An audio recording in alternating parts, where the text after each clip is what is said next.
Hello everyone, welcome back to Shivi studyship. और आज हमारे सामने है हिस्ट्री ऑफ मेडिवल इंडिया। ये सतीश चंद्रा जी की बुक है और इसमें ऑलरेडी हम काफ़ी सारा जो आधे से ज़्यादा जो बुक है उसे हम कवर कर चुके हैं। और आज हम कवर करने जा रहे हैं कंसोलिडेशन ऑफ मुगल एम्पायर, मतलब आज से शुरू हो जाएगा मुगल एम्पायर। और ये जो टाइम पीरियड है ये अकबर से शुरू होगा। इससे पहले जो हुमायूं तक का टाइम पीरियड था ऑलरेडी हमारे जो प्रीवियस लेक्चर्स है वहाँ पर हम कवर कर चुके हैं। आप चाहे तो चैनल को विजिट करके प्लेलिस्ट तक पहुँच सकते हैं, और नहीं तो आपको जो प्लेलिस्ट का लिंक है वो इसी वीडियो के नीचे मिल जाएगा। आप इसके लिए टेलीग्राम को भी ज्वाइन कर सकते हैं। तो एज ऑफ अकबर को पढ़ेंगे और जो भी अर्ली फेज में जितने भी जो नॉबिलिटी को लेके और उसके बीच में जो भी झगड़े होते हैं, किस तरह से अकबर अपने एम्पायर को धीरे धीरे कंसोलिडेट करेगा, और अकबर के जो उनके ट्यूटर थे बैरम खान, उनके बारे में जो भी इंपॉर्टेंट रोल रहा है उनकी लाइफ में, वो सारी चीज़ें हम इस लेक्चर में कवर करने वाले हैं। इससे पहले का अगर आप पढ़ना चाहते हैं हुमायूं के बारे में या उससे पहले बाबर के बारे में, तो आप प्रीवियस लेक्चर्स को देखिए। तो चलिए स्टार्ट करते हैं हमारे आज के टॉपिक को, एज ऑफ अकबर। ठीक है, और दूसरा टॉपिक रहेगा हमारा अर्ली फेज। ठीक है, तो चलिए स्टार्ट करते हैं। Chapter 13 consolidation of the Mughal empire. अगर आप इसको चैप्टर वाइज देखेंगे तो ये आपका चैप्टर 13 होगा, consolidation of the Mughal empire. और इस पर बात करेंगे हम एज ऑफ अकबर की। ठीक है, तो चलिए स्टार्ट करते हैं इसको जल्दी से। When Humayun was retreating from Bikaner he was gallantly offered shelter and help by the Rana of Amarkot. Okay, अब देखिए, जब जिस टाइम पे हुमायूं अपने आप को बचाने के लिए जो बीकानेर है वहाँ पर चला गया था, वो वहाँ से जितना उससे हो रहा था वो उतना वहाँ से लड़ने की कोशिश कर रहा था, रेजिस्ट करने की कोशिश कर रहा था। और काफ़ी बहादुरी से जब वो लड़ रहा था तो यहाँ पर उसको जो शेल्टर दिया, वो शेल्टर किसने दिया? तो वो दिया था राणा ऑफ अमरकोट ने। किसने दिया था? जो राणा ऑफ अमरकोट थे, उन्होंने हुमायूं की बड़ी मदद करी थी। और उसी टाइम पे इस अमरकोट में ही 1542 में जो अकबर है, ठीक है, उसका जन्म होता है यहाँ पर। When Humayun fled to Iran. अब देखिए, एक टाइम पे ऐसा भी आता है कि जो हुमायूं है उसको ईरान भागना पड़ता है। उस टाइम पे जो अकबर होता है वो बहुत छोटा होता है और अकबर को कैप्चर कर लेते हैं उसके अंकल। देखिए, हुमायूं की इससे पहले कि आपको जो भी स्टोरी जाननी है ना कि क्यों भाग रहा था, कैसे भाग रहा था, वो आप प्रीवियस लेक्चर देखिए, क्योंकि वहाँ पर इन चीज़ों को हम बहुत ही अच्छे से डिस्कस कर चुके हैं। यहाँ पर हम बेसिकली जो पढ़ने वाले हैं वो अकबर के बारे में पढ़ने वाले हैं। अब जैसे कि मैंने आपको बताया कि हुमायूं ईरान भाग गया था, तो वहाँ पर उस टाइम पर जो अकबर था काफ़ी छोटा था, और उस टाइम पे उसके जो अंकल थे कामरान, उन्होंने अकबर को क्या कर लिया था? कैप्चर कर लिया था। जब हुमायूं कहाँ गया था? ईरान चला गया था भागकर। तो कामरान ने क्या कर लिया? अकबर को कैप्चर कर लिया। लेकिन उसने ऐसा नहीं कि अकबर को कैप्चर कर लिया तो उसको कोई टॉर्चर करा, नहीं, उसने बहुत ही अच्छे से उसको वहाँ पर रखा। अकबर वापस से फिर से अपने माँ बाप से कब मिला? जब वापस से हुमायूं ने क्या कैप्चर कर लिया? कंधार को कैप्चर कर लिया। ओके, एक बार फिर से, जब हुमायूं भागकर ईरान गया उस टाइम पे अकबर को उसके अंकल कामरान ने कैप्चर कर लिया और काफ़ी अच्छे से उसको रखा। अकबर वापस से रीयूनाइट हुआ अपने पेरेंट्स के साथ जब हुमायूं ने वापस से क्या कर लिया? कंधार को कैप्चर कर लिया। When Humayun died Akbar was at Kalanaur in Punjab. अब जब हुमायूं की डेथ होती है उस टाइम पे अकबर होता है पंजाब के कलानौर में, commanding operation against the Afghan rebels there. ठीक है, और उस टाइम पे वहाँ पर क्या चल रहा था? अफगानों के खिलाफ लड़ाई झगड़ा चल रहा था। उसी टाइम पे, है ना, उसी दौरान जब ये सब इतना कुछ चल रहा था, कलानौर में ही क्या कर दिया? अकबर को क्राउन, मतलब उसका जो राज्याभिषेक है वो कर दिया 1556 में। और उस टाइम पे उसकी जो उम्र थी, जो उसकी एज थी, कितनी थी? सिर्फ 13 साल 4 महीने का था। वो सिर्फ 13 साल और 4 महीने का था अकबर जिस टाइम पे उसका राज्याभिषेक कर दिया था, उसको बादशाह बना दिया गया था 1556 में। Akbar succeeded to a difficult position. तो अब आप समझ सकते हो कि 13 साल के बच्चे के ऊपर इतनी सारी जिम्मेदारियां हैं, तो कितनी मुश्किल से वो, मतलब आप, हम सबको पता है अकबर का नाम हम सबने सुन रखा है कि वो कितनी ज़्यादा अब वो आगे टेरिटरीज अपनी एम्पायर को बड़ा करेंगे, लेकिन जो शुरुआत है वो आप देख सकते हो कितनी मुश्किलों से शुरू हुई है। The Afghans were still strong beyond Agra.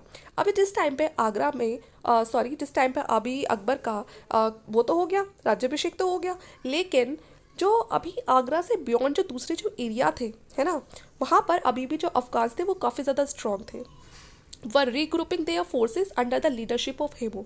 वो जो अफगान्स थे उन्होंने अपने आप को, अपनी फोर्सेस को ग्रुप्स में बनाया, मतलब ग्रुप्स बनाए हुए थे, और उनके लीडरशिप कौन कर रहा था? हेमू कर रहा था। Kabul has been attacked and seized. दूसरी साइड जो काबुल था उस पर भी अटैक चल रहे थे, उसको भी सीज कर लिया था। सिकंदर सुर जो एक डिफीटेड अफगान रूलर था, है ना, वो कहाँ पर चला गया था? शिवालिक हिल्स में था। तो देख रहे हो आप, चारों तरफ से खतरा है, मतलब किधर से भी ना आप ये नहीं समझ सकते कि कोई कि वहाँ पर शांति है। बैरम खान जो ट्यूटर था, ठीक है, प्रिंस का, अकबर का, वो काफ़ी ज़्यादा लॉयल और एक फेवरेट ऑफिसर था हुमायूं का। और ही बिकेम द वकील of the kingdom. Bairam Khan वकील हुआ करता था और उसे एक टाइटल मिला हुआ था खाने खाना, जो आगे चल के बैरम खान के बेटे को भी मिलेगा खाने खाना का, है ना। और ये एक बहुत ही, हम कहेंगे, एक लॉयल और फेवरेट ऑफिसर था हुमायूं का, तो इसलिए हुमायूं ने अकबर की जो जिम्मेदारी थी ट्यूटर की वो बैरम खान को दी हुई थी। The threat from the side of the Hemu was considered to be the most. Bairam Khan को पता था कि जो सबसे बड़ा खतरा है उसके लिए वो अभी किसकी साइड से है, वो हेमू की साइड से है। जो एरिया था चुनर फोर्ट से लेके बंगाल तक, बहुत बड़ा एरिया है ये, चुनर से लेके बंगाल बॉर्डर तक का जितना एरिया था वो किसके डोमिनेशन में आता था, वो आदिल शाह के डोमिनेशन में आता था। और आदिल शाह कौन था, ये नेफ्यू था शेर शाह का, वही शेर शाह जिससे लड़ाई झगड़ा चल रहा था किसका, हुमायूं का, शेर शाह सूरी का ही ये नेफ्यू था आदिल शाह, और इसी के एरिया में पूरा चुनार और बंगाल आता था। Okay, Humayun who had started a life as a superintendent of the market under Islam Shah. अब जो ये हेमू था ये किसके अंडर काम कर रहा था, ये काम कर रहा था इस्लाम शाह के अंदर काम कर रहा था। Had rapidly Ryzen under Adil Shah, और ये काफ़ी, जो इस्लाम शाह है ये काफ़ी अपने आप को राइज कर रहा था आदिल शाह के अंडर रहकर, ठीक है। He had not lost a single one of the 20 battles in which he had found. तो इसमें कहा है कि जो ये हेमू है ना, ये इनके अंडर रह के इस्लाम शाह, मतलब ये पूरा जो शाह फैमिली है इनके अंडर रह के जो हेमू है बहुत अच्छी प्रोग्रेस कर रहा था। कहते हैं कि इसने जो 22 बैटल्स है उनको लड़ा था अपनी लाइफ में और उनमें से वो एक भी नहीं हारा था। Adil Shah had appointed him wazir with the title of Vikramjit. इसीलिए आदिल शाह ने क्या कर लिया था, हेमू को वजीर बना लिया था और इसको एक टाइटल दिया था विक्रमजीत। अब आप खुद सोचो, जो आदिल शाह वो क्या है, एक अफगान रूलर है, और जो हेमू है वो तो नहीं था अफगान, लेकिन उसके बाद भी इसकी काबिलियत को देखते हुए उसने इसको अपने कोर्ट में वजीर रखा हेमू को, साथ में टाइटल भी दिया Vikramjit. And interested him with the task of expelling the Mughal, और इसको क्या टास्क दिया कि जितना हो सके इन मुगलों को यहाँ से बाहर खदेड़ो। हेमू कैप्चर्ड आगरा। अब हेमू के पास पावर भी थी, ऊपर से आदिल शाह का सपोर्ट भी था और ब्रेव तो था ही। तो हेमू ने क्या कर लिया, आगरा को कैप्चर कर लिया, और इसके पास आर्मी थी 50,000 कैवलरी की, 500 एलिफेंट्स थे, काफ़ी स्ट्रॉन्ग आर्टिलरी थी, और ये बढ़ चला दिल्ली की तरफ के भैया चलते हैं अटैक करने के लिए मुगलों पर। In a well contested battle Hemu defeated the Mughal near Delhi. अब बैटल होती है, हेमू ने मुगलों को हरा दिया दिल्ली के पास, ठीक है, और उस सिटी को क्या कर लिया, ऑक्यूपाई कर लिया। Bairam Khan took energetic steps to meet the situation. अब यहाँ बैरम खान ने कुछ एनर्जेटिक स्टेप्स लिए जिससे कि वो सिचुएशन को कंट्रोल कर सके, हैंडल कर सके। He bold stand put heart into his army and at marched on Delhi before Hemu could have to time consolidate his position. अब यहाँ पर हेमू भले ही इस सिटी को जीत गया था, लेकिन दिल्ली में वो अपनी पावर को कंसोलिडेट नहीं कर पाया था, पूरी तरह से चीज़ों को सेट नहीं कर पाया था। उससे पहले ही बैरम खान ने मौका देखा और वापस से दिल्ली में अटैक करना शुरू कर दिया। The battle between the Mughal and the Afghan forces led by Hemu took place once again at Panipat. अब ये जो बैटल है ये फिर से इतनी ज़्यादा बढ़ गई कि ये बैटल हमें देखने के लिए मिलेगी पानीपत पर एक बार फिर से 5 नवंबर 1556 को, जो भी दोनों के बीच में बैटल हो रही थी। अब ये एक नया मोड़ लेगी और ये हमें किस नाम से ये बैटल जानी जाएगी, बैटल ऑफ पानीपत 1556, ठीक है। क्योंकि अभी जो हेमू है वो अपनी पावर को कंसोलिडेट नहीं कर पाया था, उससे पहले ही जो बैरम खान है वो वापस बढ़ चला था किसकी तरफ, हेमू की तरफ, कि हमें उसकी इससे पहले कि अपनी पावर को पूरी तरह से कंसोलिडेट करें उस पर अटैक कर देना। ये बात हेमू को ही पता चल गई, तो फिर से इनकी बैटल कहाँ पर होती है, Panipat. Hemu artillery has been captured earlier by the Mughal detachment and the tide of the battle was in favor of Hemu when an arrow hit him in the eye and he fainted. The leaderless Afghan army, अब देखिए सब कुछ अच्छा चल रहा था हेमू की side से, लेकिन जैसे ही हेमू की आंख में एक तीर लग जाता है तो क्या होता है, जो हेमू है वो वहीं के वहीं गिर जाता है। और जैसे ही उसकी अफगान आर्मी को ये बात पता चलती है कि जो उसका लीडर है वो बेहोश हो चुका है, तो आर्मी का जो मनोबल है ना, वो टूट जाता है। और यही एक रीज़न बनता है किसका, अफगान आर्मी के डिफीट होने का। Hemu was captured and executed, ठीक है, उसको कैप्चर कर लिया जाता है, उसको एग्जीक्यूट कर लिया जाता है। Akbar had virtually to reconquer his empire, और इस तरह से जो अकबर है वो अपनी जो एम्पायर है उसको मतलब वापस से जीत लेता है, ठीक है। तो ये पूरा था जो हमने अभी पढ़ा। अभी हमारा दूसरा टॉपिक है early phase and contest with the nobility. ये 1556 से 67 तक का जो टाइम पीरियड है वो है हमारा। अब देखते हैं इसमें शुरुआती दौर कैसा रहा। अब पानीपत की लड़ाई तो जीत ली है ना, अब उसके बाद कैसे सब अपनी जो पावर वगैरह है उसमें अकबर बैरम खान क्या रोल प्ले करने वाले, वो सब चीज़ें हम इसमें देखेंगे। Bairam Khan remain at the helm of the affair of the empire for almost 4 years। During this period he kept the nobility full under control. देखिए अकबर अभी छोटा था, तो अकबर को ये इतनी ज़्यादा पावर मतलब नहीं दे रहा था, यही सोचिए कि बच्चा है अभी। तो शुरू के जो 4 साल थे इसने बिल्कुल अपने हिसाब से सब चीज़ों को कंट्रोल में रखा, नोबिलिटी को फुल अपने अंडर कंट्रोल किया हुआ था। The danger to Kabul was averted and the territories of the empire were extended from Kabul up to Jaunpur in the east. इसने काबुल की साइड से देखिए हमेशा खतरा लगा रहता था कि भाई कोई उधर से आके अटैक ना कर दे, जैसे कि नॉर्थ वेस्ट फ्रंटियर है वहाँ से भारत को हमेशा ही खतरा रहा है। तो काबुल से लेके जौनपुर ईस्ट तक, जो यूपी में पड़ता है, ये यूपी ईस्ट में जौनपुर, वहाँ तक, और Ajmer west, Gwalior was captured and forces were sent to conquer Ranthambore and Malwa. तो ये सारी जो जगह थी वो बैरम खान अपने कंट्रोल में लाने की कोशिश कर रहा था और काफ़ी सारी जगह उसके कंट्रोल में आ भी चुकी थी। Meanwhile Akbar was approaching the age of maturity. लेकिन अकबर भी तो धीरे धीरे क्या हो रहा था, मेच्योर हो रहा था। उसे भी इस चीज़ें समझ आ रही थी कि भाई राजा तो मैं हूँ, बादशाह तो मैं हूँ, तो ज़्यादा पावर तो मेरे हाथ में होनी चाहिए, मेरे हिसाब से चीज़ें चलनी चाहिए। Bairam Khan had offended many powerful persons while he had supreme power. लेकिन बैरम खान ये चीज़ नहीं समझ रहा था कि अब धीरे धीरे कैसे ना कैसे तो उसको ये पावर अकबर को देनी ही है, क्योंकि असली जो रियल जो किंग है वो तो वही है ना, जो मुगल एम्पायर का बादशाह है वो तो अकबर ही है। लेकिन बैरम खान इस चीज़ को नहीं समझ रहा था कि उसकी इन हरकतों से कहीं ना कहीं जो उसके और जो अकबर के जो रिश्ते हैं, जो उसके रिलेशन है, मतलब जो उनकी रिलेशनशिप है, वो उतनी अच्छी नहीं रह पाएगी अगर वो अपने हर जगह अगर वो अपनी चलाएगा तो। They complain that Bairam Khan was a Shia. अब देखो, अब जब बैरम खान इतनी चलाएगा तो जो बाकी लोग हैं उनको भी ये तो पता है कि भाई बैरम खान क्या है, वो तो एक डी फैक्टो रूलर है ना, नाम का रूलर है वो, क्योंकि अभी अकबर छोटा है तो, लेकिन ये उससे ज़्यादा फिर भी चलाता है अपनी। तो उन्हें कोई और रीज़न नहीं मिला तो उन्होंने क्या कहना शुरू कर दिया कि बैरम खान क्या है, एक सिया है। तो इसीलिए वो अपने सपोर्टर्स को, अपने लोगों को जो सिया कम्युनिटी की है, उनको वो हाई ऑफिसेज और उनको ज़्यादा सपोर्ट करता है, बल्कि जो ओल्ड नॉबल्स हैं उनको क्या करता है, नेगलेक्ट करता है। हालांकि ये जो चार्जेस है was not very serious in themselves because Bairam was known for his liberal religious views. तो ऐसा कहा जाता है कि ये जो इस पे चार्जेस लगा रहे हैं ना, ये कोई वो नहीं है कि मतलब ऐसा सही में था, बस कुछ भी कह के ना वो चाहते थे कि बैरम खान को हम बदनाम करें और यहाँ से हटाएं, जबकि बैरम खान अपने लिबरल रिलीजियस व्यूज़ के लिए जाना जाता था। लेकिन बैरम खान इसके साथ साथ एरोगेंट भी था, ये भी एक सच्चाई है कि वो एरोगेंट भी था, and failed to realise that Akbar was growing up. और इस बात को भूल रहा कि अकबर बड़ा हो रहा है तो अब जो पावर है वो अकबर के हाथों में जानी चाहिए। There was friction on small point which made Akbar realise that he could not leave the affairs of the state in someone else hand for any length of time. अब ये सब जो चीज़ें हैं वो अकबर नोटिस कर रहा था और वो समझ गया था कि अब ज़्यादा लंबे टाइम तक वो जो ये पावर है ना, अपना जो राज्य की जो ये पावर है वो किसी और के हाथों में इतने लंबे टाइम तक नहीं दे सकता। अब अकबर ने यहाँ पर एक चालाकी करी, क्योंकि उसको पता था कि अगर वो ऐसे कहेगा सीधा बैरम खान से तो कुछ नहीं होने वाला। उसने क्या कहा कि मैं आगरा छोड़ के कहाँ जा रहा हूँ, मैं हंटिंग के लिए जा रहा हूँ। मतलब उसने कहा कि आगरा से वो कुछ टाइम के लिए बाहर निकला और उसने क्या कहा कि मैं शिकार करने के लिए दिल्ली जा रहा हूँ। और दिल्ली जाते ही उसने एक फरमान इशू कर दिया, और उस फरमान में क्या लिखा था कि बैरम खान को वो उसके ऑफिस से डिसमिस करता है और आगरा में जितने भी नॉबल्स हैं उनको वो यहाँ दिल्ली में आकर सबमिट करने के लिए बोल रहा है। ठीक है। Once Bairam Khan realise that Akbar wanted to take power in his own hands.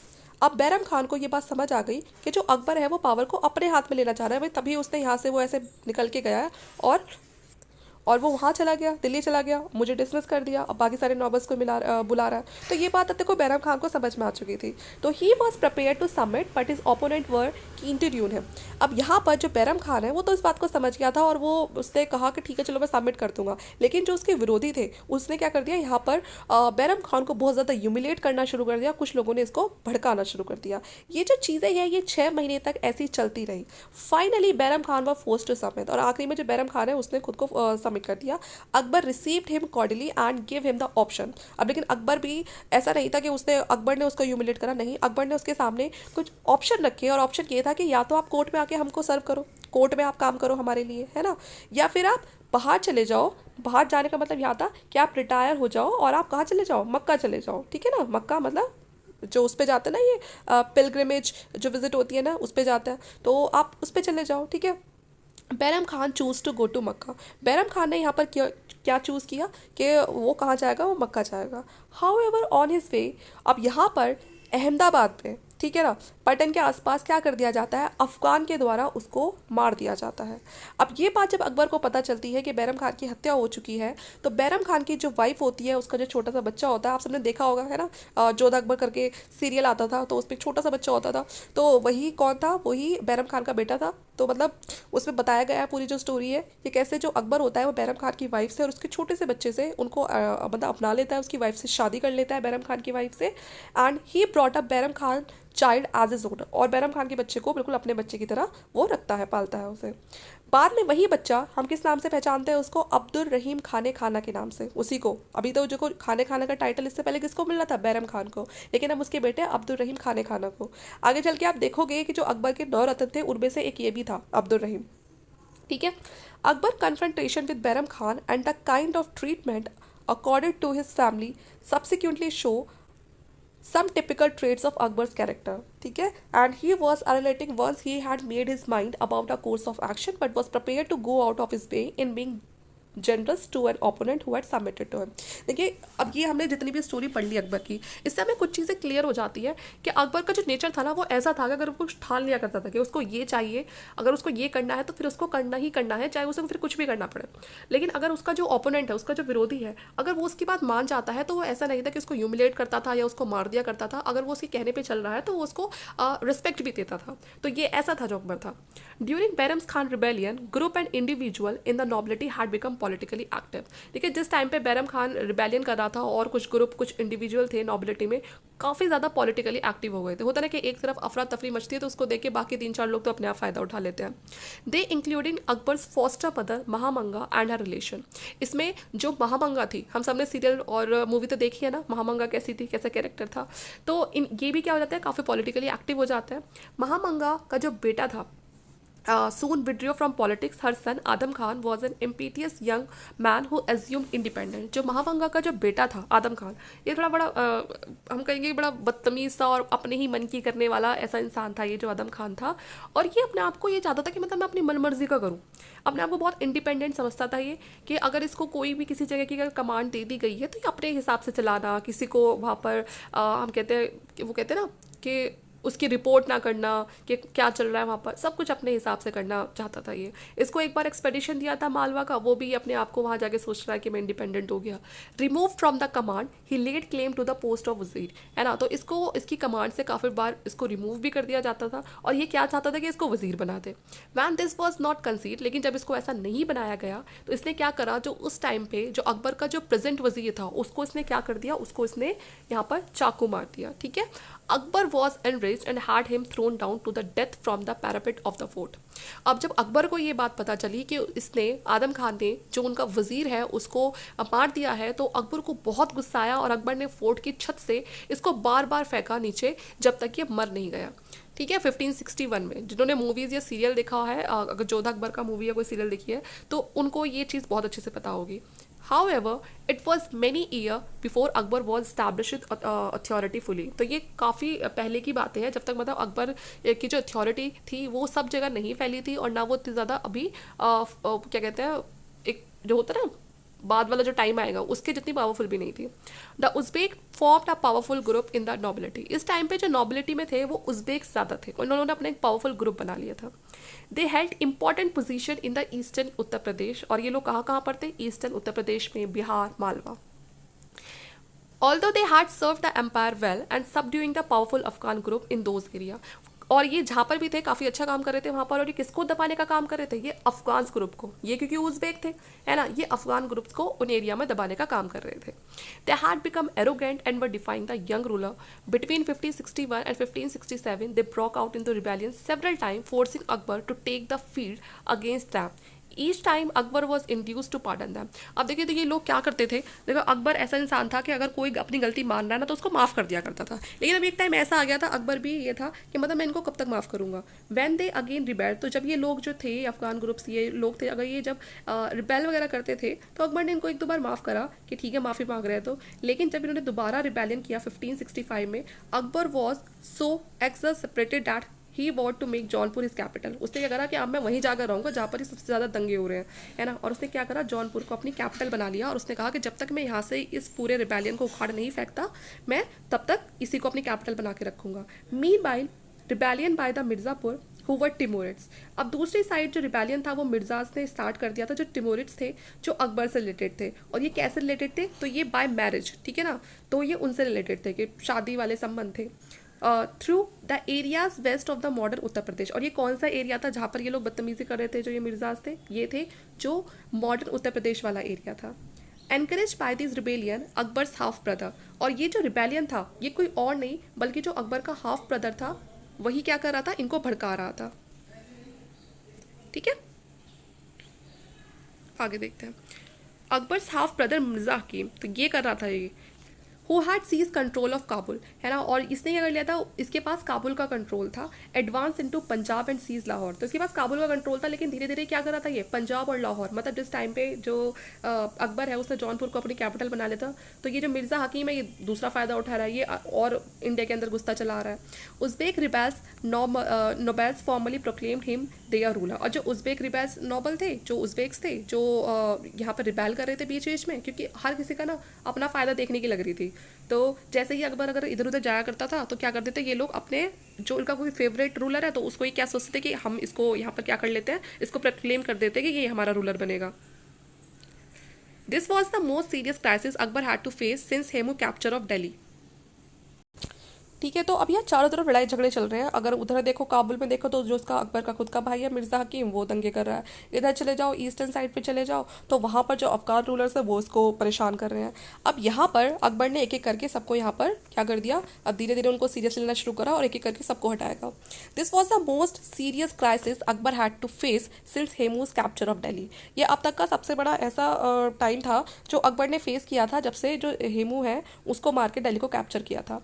Akbar's greed and a certain amount of luck enabled him to triumph, तो यहाँ पर अकबर की ने, मतलब हमने बताया ना कि अकबर अगर कुछ ठान ले तो ठान ली, तो यहाँ पर अकबर को क्या मिलती है, लास्ट में जीत ही मिलती है। From Jaunpur he March two Lahore, तो पहले तो वो जौनपुर में जो अफगान रूलर्स थे उनको सही करता है, उसके बाद वो सीधा फिर बढ़ता है लाहौर की तरफ जहाँ पर मिर्ज़ा हकीम ज़्यादा बदतमीजी दिखा रहा था, और यहाँ पर वो मिर्ज़ा हकीम को हटाता है। Meanwhile the rebellion of the Mirzas was crushed, और यहाँ पर ये लाहौर से पूरी तरह से जो मिर्जाज का रिबेलियन था उसको क्रश कर देता है, with the Mirzas fleeing to Malwa and then to Gujarat. अब यहाँ से जो मिर्जाज हैं वो भागकर फिर मालवा चले जाते हैं लाहौर छोड़ के, और उसके बाद वो गुजरात पहुँचते हैं।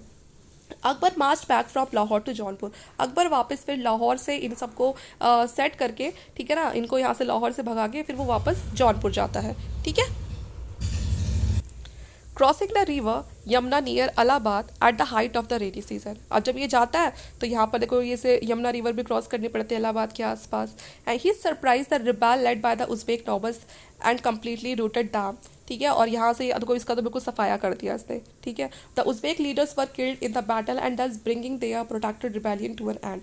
All the rebellious nobles including those among who had been dreaming of independence were caught down. तो यहाँ पे जो भी नॉबल्स थे जो चाहते थे कि भाई हम अपने आप को इंडिपेंडेंट कर ले, अकबर की जो सिजनिटी है उससे हटा ले, तो उन सबका जो ये सपना है ये सिर्फ सपना ही रह जाता है।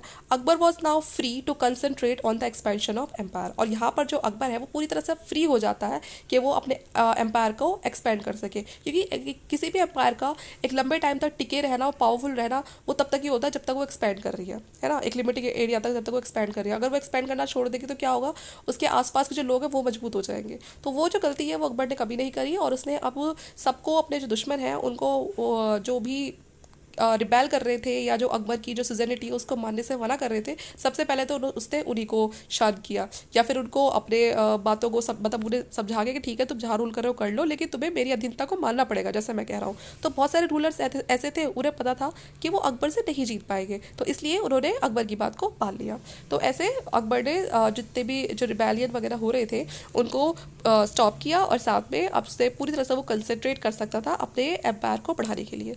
नेक्स्ट टॉपिक होगा इसमें early expansion of the empire, इसको आप पढ़ेंगे हमारे नेक्स्ट पार्ट में। आज के लिए इतना ही। प्लीज़ आप मुझे कमेंट करके ज़रूर बताइएगा कि आपको ये इतना लेक्चर कैसा लगा, अच्छा लगा तो प्लीज़ लाइक ज़रूर करना और कमेंट करके ज़रूर जाइएगा। Thank you.